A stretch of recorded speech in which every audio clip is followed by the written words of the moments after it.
One of the more vicious power battles was over access to the mail, to the thousands of letters that arrived each week addressed only to Mein Führer, and which begged favors or blessings from Hitler. There were trivial letters, asking if church bells could be named after Hitler, and serious ones from individual Jews pleading that they were special cases and should be exempt from the Nazis' discriminatory laws. Access to this mail meant access to Hitler and a chance to form Nazi policy. Philipp Buhler, an ambitious Nazi, managed to gain control over the mail and exploit it to his benefit. In late 1938 or early 1939, one chance letter which Buhler's office showed to Hitler had a devastating effect. It was from the father of a mentally disabled child, who asked the Führer's permission to have the child killed. Hitler agreed. He had already ordered the sterilization of the disabled. Now this one letter was to be the catalyst to their murder. Buhler was authorized to devise a secret policy for the selection and killing of disabled children within days of their birth. This form had to be filled in every time a disabled baby was born. 3 doctors read the form, and if they thought the baby should be killed, they each marked it with a cross.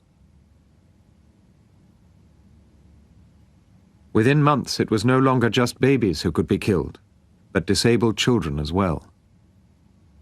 Gerda Bernhardt's brother Manfred was one of more than 5,000 children who were to suffer as a result of this Nazi policy. Manfred had been mentally disabled since birth.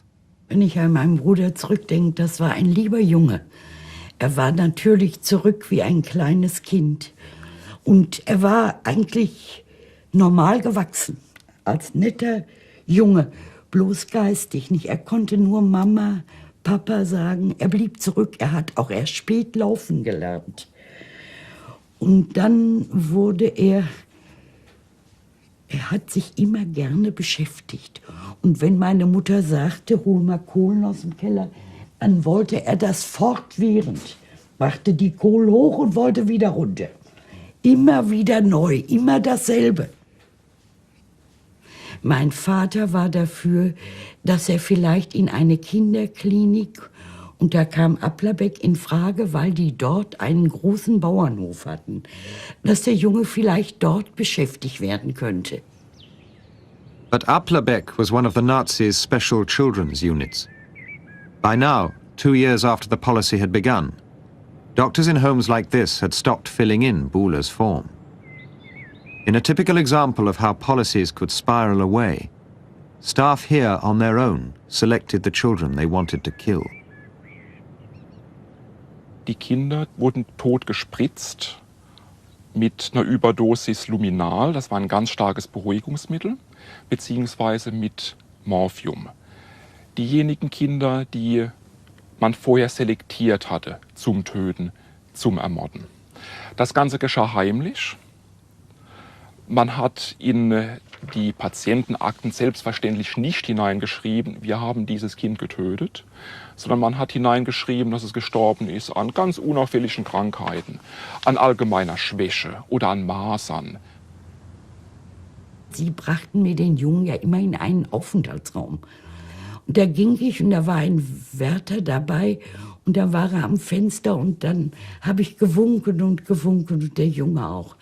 Und das war das letzte Mal, dass ich ihn sah. The official record of deaths at Applerbeck lists Manfred Bernhardt as dying of measles on June the 3rd. In the same week, 11 other children died. Manfred Bernhardt was murdered because he was not wanted in the Nazis' perfect state. The catalyst that caused his death was a chance letter to Hitler on a subject close to his heart, brought to his attention by an ambitious Nazi. Any idea in this system could, with the combination of a leader who spoke in visions and enthusiastic supporters anxious to please, grow radically to an extreme, almost in an instant.